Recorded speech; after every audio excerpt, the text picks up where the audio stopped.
2020 оны улсын төсвийг улсын хурал хэлэлцэж эхэлж байна. За энэ бол 2020 онд Монгол улсын эдийн засаг нийгмийг бид хэрхэн яаж хөтлөх вэ? Улс орны амьдрал хэрхэн яаж өрнөх вэ гэдгийг ерөнхий дүр зураг чиглэлийг гаргаж байгаа юм чухал баримт бичгээ. Энэ батлагдсан төсвөөр улс орны амьдрал бол ийм зүг жигт явах учраас энэ баримт бичгийг хэлцэх асуудал дээр бол ер нь хаанаа нэлээд хариуцлагатай оролцох ёстой баха гэж би бол ингэж бодож байгаа. 2020 оны төсөв бол бүтээн байгуулалтын ийм төсөв байх ёстой. Бодиттой бүтээн байгуулалтын төсөв байх ёстой гэж би бол ингэж бодож байна. 2020 оны төсөв бол засгийн газрын мөрийн хөтөлбөрийг хэрэгжүүлж дуусгах ийм хариуцлагатай төсөв байх ёстой гэж ингэж үзэж байгаамаа. Тийм учраас би энэ 3-4 зүйл дээр бас санал хэлье гэж. Нэгдүгээрт бол энэ иргэдийн амьдрал өнөөдөр ядуурлын байдал төвшин ямар байна вэ гэдэг дээр бид нэг дүгнэлт хийх шаардлага зүй ёсоор гарч байна.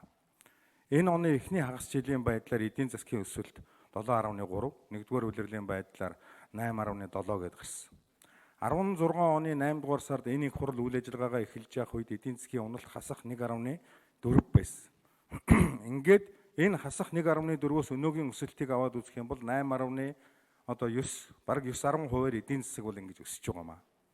Гэтэл яг энэ хугацаанд ядуурлын хэмжээ бол 1.2% буурсан гэд Дэлхийн банк статистик хамтарсан ийм дүгнэлт ингээ гаргацсан байна.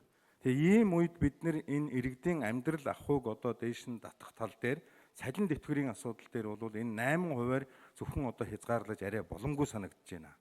Энэ дээр нэмэгдүүлэх ямар арга байна вэ гэдгийг эрэлхийлж энэ төсвийг эцэслэн батлах нь зөв юм аа гэж бодож байна. За хоёрдугаарт нийслэлийн талаар бол энд нэлээд яригдлаа. Нийслэл хотыг 1986 онд бол 680 мянган хүнтэй хот байна гэд төлөвлөсөн. За 2002 онд бол 20 он 30 он хүртэл бол 1.7 сая хүнтэй болох нэ гэсэн хотын ерөнхий төлөвлөгөө бол ингээд баталсан. Тэгэхээр энэ ерөнхий төлөвлөгөөнд батлагдсан хэмжээгээр хүн амын тоо өсөж байгаа учраас энэ нийслэлийн асуудлыг бол бид нэлээд бас анхаарч үзэхгүй бол энэ нэлээд хүндрэл бий болж байна. Орон нутгаас улсын төсөв төвлөрүүлэх хөрөнгийн 78.9%-ийг ганцхан нийслэлээс төвлөрүүлэхээр ингэж төсвөлсөн байна.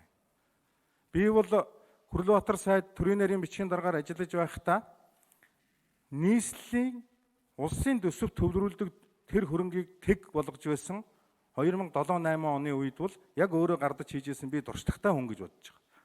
Энэ байдлаа бас нэг бодож үзэж, энэ өнөөдөр нийслэлд бий болоод байгаа нөхцөл байдлыг бас нэг харгалзаж үзэж энэ дээр засгийн газар бас нэг уян хатан хандаач.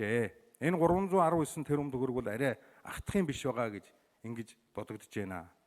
За энэ нийслэлийн сонгогдсон төлөөлөгчд энэ их хурлын гишүүдийн яриад байгаа бол бас бодиттой үнэ. Тийм учраас энэ дээр жоохон уян хатан авах байдлаар ингэж хандаач гэж бодож байна.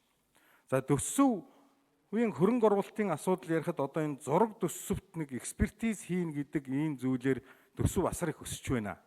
Би маш тодорхой жишээ хэлье. Барилгын хөгжлийн төв гэдэг байгууллага улсын төсөвт суудсан ийм барилга объектын төсвийг 82%-аар нэмэгдүүлж байна. Үлгэрчсэн зураг төсвөөр суусан. Тэгээд экспертиз хийгээд 82% өсөж байгаа. За яг байгаль орчны нөхцөл байдал сэвдэг мэвдэг гээд 5-10%-аар өсөх буурах юм байж болно. Тэгэхэд 82%-аар өсгөө тэгээд энэ объект ер нь ашиглалтанд орох уугүй юу гэдэг дээр хүрээд байгаа. Энийг нэгдсэн байдлаар бас нэг засгийн газар анхаарч үзээч гэж хэлмээр байна. За их засварын асуудлыг би бас өмнө ярьж байсан. Энэ их засварыг сайд нарт нь өөрсөнд нь өгчөөч. Нэр төрлөөр нь энэ улсын төсвийн хөрөнгө оруулалтын дээр баталтгаа болооч. Их засварыг сайд нарт нь өгчих юм бол сайд нар өөрсдөө энэ асуудлаа бас шийдээд явах юм бол энэ төсөв нэлээд уян хатан болох ийм боломж олцоо бол бүрднэ. Яг орон нутагт ямар асуудал хүнд байна уу тэрнийг шийдэх ийм нөхцөл бүрдэх юм аа. За эцэст нь энэ орон нутгийн удирдлагыг улсын төсөв хэлэлцэж явах үед бас нэг үгийн сонсдог уламжил байсан. Засгийн газрын мөрийн хөтөлбөр бол орон нутгийн засаг дарга нарын мөрийн хөтөлбөртэй бол салшгүй холбоотой. 4 жил боллоо. Ажлын төгсгөл болж байна. Тайлан мэдээгээ өгөх болж байна.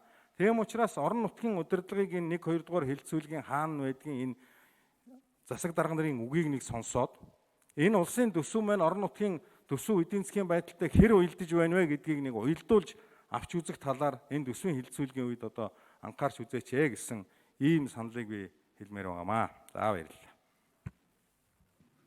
Батбаяр